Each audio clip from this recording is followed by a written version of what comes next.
இதில் வந்து பாவக்காய் வந்து கட் பண்ணி எடுத்து வச்சுக்கணும். அப்புறம் ஒரு கடாய் வச்சுட்டு அதில் கொஞ்சமாக வந்து தண்ணி ஊற்றிக்கணும். அந்த தண்ணி நல்லா காஞ்சதுமே அதில் ஒரு டேபிள் ஸ்பூன் உப்பு போடணும். உப்பு போட்டு அந்த உப்பு நல்லா கரைஞ்சதுக்கப்புறம் நம்ம கட் பண்ணி வச்சுருக்க பாவக்காய் வந்து அதுக்குள்ளே நம்ம போட்டுடலாம். கொஞ்சம் ஒரு ஸ்பூன் ஆயில் ஆல்சோ போட்டுருங்க. அப்போ தான் அந்த பாவக்காய் வந்து கசப்பாக இல்லாமல் இருக்கும். இப்போ நம்ம கட் பண்ணி வச்சுருக்க பாவக்காவை வந்து உள்ளே போட்டுடலாம். நல்லா மிக்ஸ் பண்ணி விட்டுருங்க. அடுத்து பார்த்திங்கன்னா நல்லா மிக்ஸ் பண்ணதுக்கப்புறம் மூடி வச்சு வேக வச்சுட்டு எடுத்து இந்த மாதிரி 3 டைம் வந்து க்ளோஸ் பண்ணி வச்சுட்டு எடுத்து பாருங்கள். அந்த தண்ணி நல்லா ட்ரை ஆகிற வரைக்குமே வந்து நல்லா வேக வச்சு எடுத்துருங்க. மேக்ஸிமம் ஒரு 8 மினிட்ஸ் தான் ஆகும் வேக வைக்கிறதுக்கு.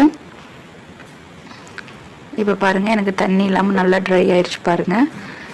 இந்த மாதிரி வந்து நம்ம தண்ணி இல்லாமல் நல்லா ட்ரையாக வந்து வேக வச்சு எடுத்துக்கணும். இப்போ வந்து நம்ம ஒரு பிளேட்டில் வந்து சிப் பண்ணிக்கலாம்.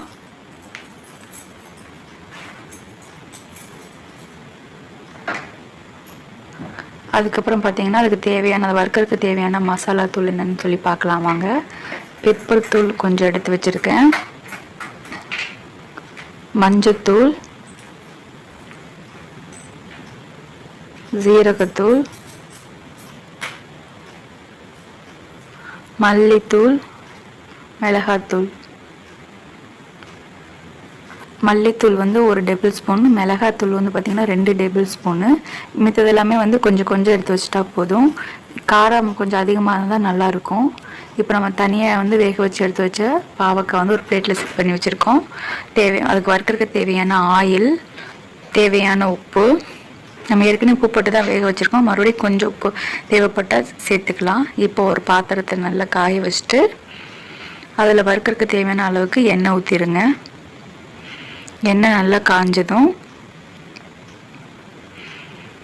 நம்ம எடுத்து வச்சுருக்க மசாலா தூள் வந்து அதில் போட்டுடலாம். போட்டுட்டு நல்லா வந்து மிக்ஸ் பண்ணி விட்டுருங்க. கரிஞ்சிராமல் எண்ணெயில் வந்து கரிஞ்சிராமல் நல்லா மிக்ஸ் பண்ணி விட்டுருங்க. இப்போ தேவையான அளவு உப்பு வந்து இந்த ஸ்டேஜ்லேயே சேர்த்துடணும். அதையும் சேர்த்து நல்லா மிக்ஸ் பண்ணி வச்சுட்டு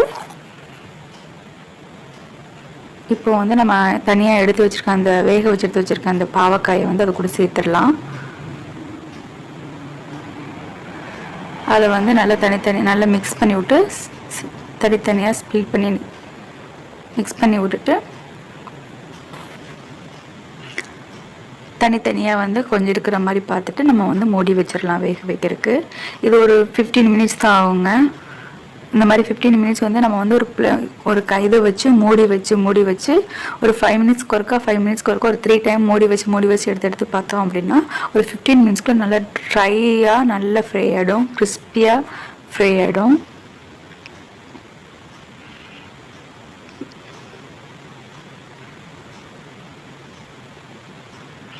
இது வந்து உங்களுக்கு 3rd டைம் நான் வந்து மூடி வச்சது எடுக்கிறத நான் காமிக்கிறேன். ஆல்ரெடி 2 டைம் வந்து மூடி வச்சு எடுத்துட்டேன் பாருங்கள். இன்னும் கொஞ்சம் இன்னொரு தடவை நான் மூடி வச்சிருவேன். இன்னும் கொஞ்சம் ட்ரை ஆகணும்.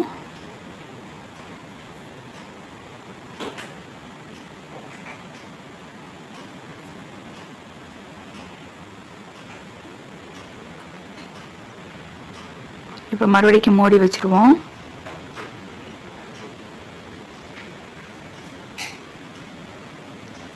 இப்போ பாருங்கள் நல்லா வந்து ஃப்ரை ஆகிடுச்சு. இப்போ வந்து நம்ம ஒரு பிளேட்டில் வந்து நம்ம டிஷ்யூ பேப்பர் போட்டு நம்ம அதில் சிப் பண்ணிடலாம்.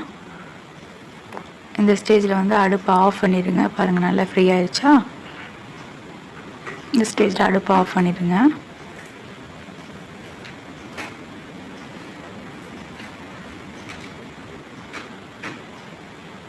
பாருங்கள் நான் அடுப்பை ஆஃப் பண்ணிட்டு இப்போ நம்ம ஒரு பிளேட்டில் வந்து நம்ம சிப் பண்ணிடலாம்.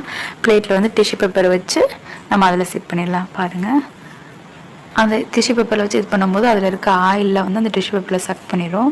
அப்போ நம்மளுக்கு வந்து ஆயில் இல்லாமல் நல்ல கிறிஸ்பியான ஒரு பாவக்காய் ஃப்ரை வந்து நம்மளுக்கு கிடைக்கும். நீங்களும் உங்கள் வீட்டில் ஒரு முறை ட்ரை பண்ணி பாருங்கள். ரொம்ப டேஸ்டியாக இருக்கும். ட்ரை பண்ணி பார்த்துட்டு எனக்கு கமெண்ட் பண்ணுங்கள். இந்த ரெசிபி உங்களுக்கு பிடிச்சிருந்துச்சுன்னா லைக் பண்ணுங்கள், ஷேர் பண்ணுங்கள், உங்கள் ஃப்ரெண்ட்ஸ்க்கெலாம் ஷேர் பண்ணுங்கள். என்னோடய சேனலுக்கு சப்ஸ்கிரைப் பண்ணுங்கள். தேங்க்யூ ஃபார் வாட்சிங்.